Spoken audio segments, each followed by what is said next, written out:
Hello Philippines, good morning. Once again, nandito naman tayo sa kanto ng Davao Beach Club. Kuha tayo ng update sa ginagawang tulay, Davao Samal Bridge. Ito na po yung station dito. Yung sa harapan, medyo wala pa ito, at least pa ito, pero ready na itong area na ito.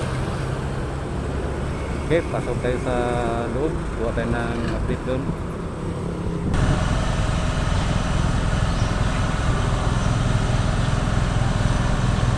Ayun na po mga ka-viewers ko, gawa naman sila ng panibagong poste dito. Yan, naglagay sila ng pulong. Yan mga ka-viewers ko, dito naman sila na trabaho.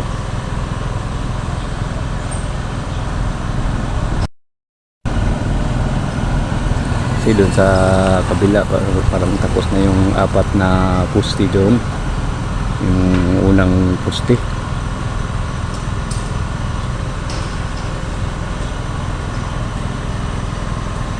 Yan.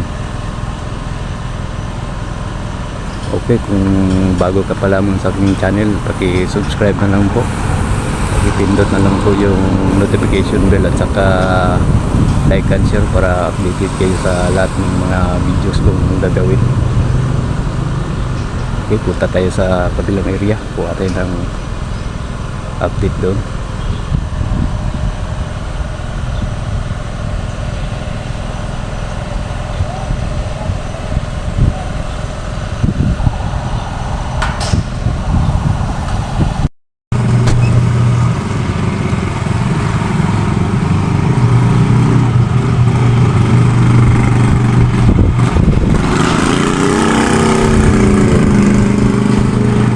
Yung mga ka-viewers ko, ito na po yung stasyon dito, yung isang poste.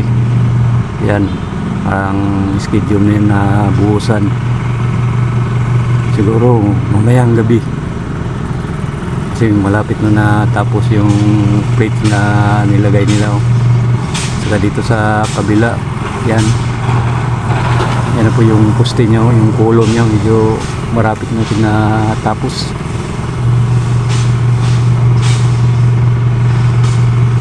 Yan na po mga ka-viewers ko.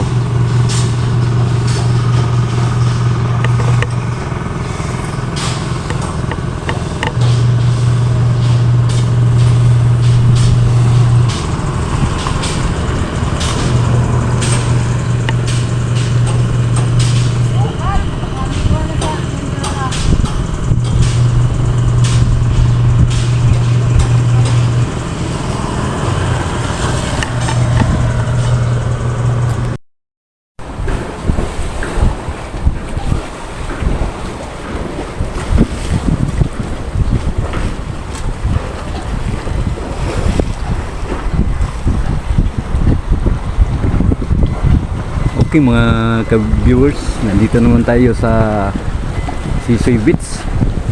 Kuha tayo ng update dito sa tulay.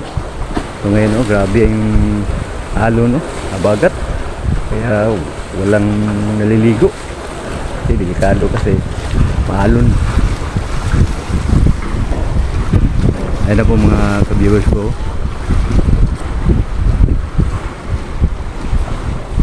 Ito yung accomplishment nila. Medyo malaki-laki na rin yung accomplishment ng mga Chinese workers saka Filipino workers. Kasi day and night ang trabaho dito mga ka-viewers ko. Yan na po. Ngayon medyo ngayon, hindi sila maka-drill kasi maalon. Yan, kita po natin saka dun sa kabila sambal.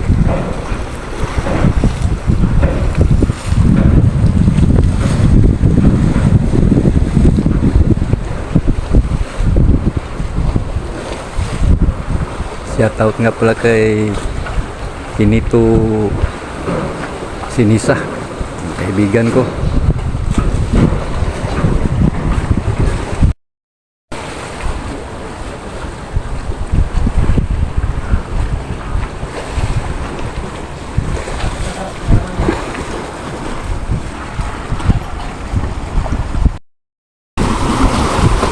po mga ka-viewers ko. Medyo walang masyadong heavy equipment nagparada dito kasi malakas talaga ang alon, no? Yan po, makikita natin dito.